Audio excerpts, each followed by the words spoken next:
And the chair now recognizes himself for at least 5 minutes. Thank y'all for being here. Moore County, North Carolina attack in December of 22. Y'all are familiar with that. We were out there with the committee. We saw 27 shell casings on the ground. You're talking about a high-powered rifle. We looked at it very carefully, very closely. Every single round was put in this far down from the transformer so they could drain the oil. Then they had an oil tank that held, I don't know what, 250 gallons, had 2 rounds put in it. They knew exactly what they were doing. They didn't go there and just start shooting the place up.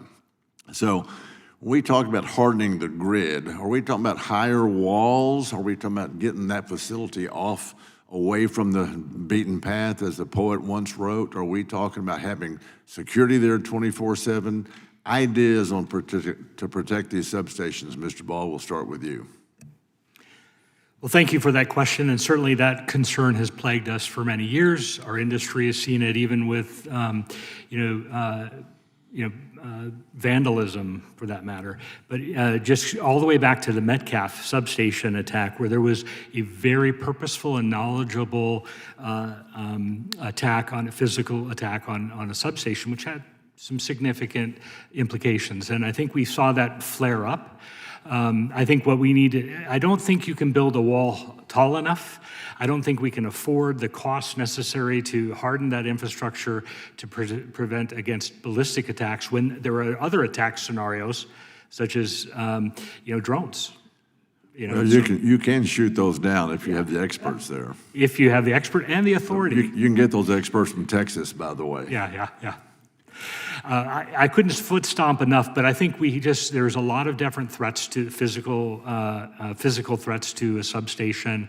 And, while you have ballistic attacks as a legitimate concern, it also, drones do pose a real concern for industry. And I think that's another area where we need to put some focus on, which is, unlocking the capabilities. Sure. Well, I'm going to go on Mr. Lindell, since you're in the business you're in. What say you?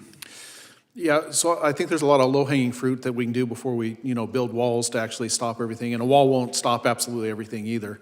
Sure. Things we're looking at from policy perspective, really not putting our infrastructure out there where people can easily access what it is and where it is and what it does. Those are some simple things we can do. What we're doing at Kenergy as part of the reason we're building our fiber network is so that we have better insight, better monitoring of our system, and we can have quicker and more accurate response and maybe hopefully catch things sooner than later. Last I heard, there was a move for a different kind of transformer that were in very, very short supply. Is that still the case? Were the government is mandating different transformers, or was that just under Biden? Not ringing a bell? Yeah, there was a push to use a different type of steel that was going to kind of struggle for us to keep up with manufacturing on the smaller transformers in particular. For the ones that take the actual time, we're talking about the big substation transformers. Those I don't believe were in that bill. But smaller transformers still all good. Still, we're good. A couple of things that we've been talking about. When Mr. Peters was here doing his 5 minutes, he talked about wildfire risks. So, Ms. Arts, I'm going to come to you. Is wildfire? Can't be just in California. There's got to be other areas. How widespread is that? So we are seeing increased risk from wildfire across our entire service territory. Being here in Washington, D.C., we saw the smoke from the Canadian wildfires, right, a couple summers ago. Wow. So it is something that all utilities are working collectively on risk mitigation best practices, sharing that information. We're investing in technologies to better detect when fires are ignited, and then we're actively working with our government partners on access to the rights of way to do the vegetation management we need to do to minimize those risks. Okay, thank you. Now, the next question I have is about data centers. Has anybody come up with a concise guesstimate of how much power is going to be needed? I'll start with you, Mr. Is it Cray? Say your last name. Cresa, sir. That's what I would have said.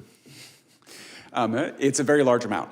I think there's some question about precisely how much, but we're going to need more power than we have now and more flexibility than our grid currently provides. Okay, and then I'm going to go one more place with that before I yield to the gentleman from Michigan in just a minute. And that is this. Is anybody calculating what the United States population is going to look like in 4 to 5 years when all this stuff comes to fruition? Anybody? Do we know what the population is going to be? Is there any guesstimates that have been kind of mixed in with this discussion? Mr. Ball? I can't say that I have. Well, there's time. Ms. Harts? We work very closely as a regulated utility with our state regulators and other stakeholders and inject a lot of information in thinking through that resource planning that we need to do, but I don't know off the top of my head if it includes population. Lindell? I don't have that information. Grayson? I can speculate that probably not vastly different in 5 years, but potentially more after that. I think you're onto something there. It's going to be a lot more. Mr. Tudor?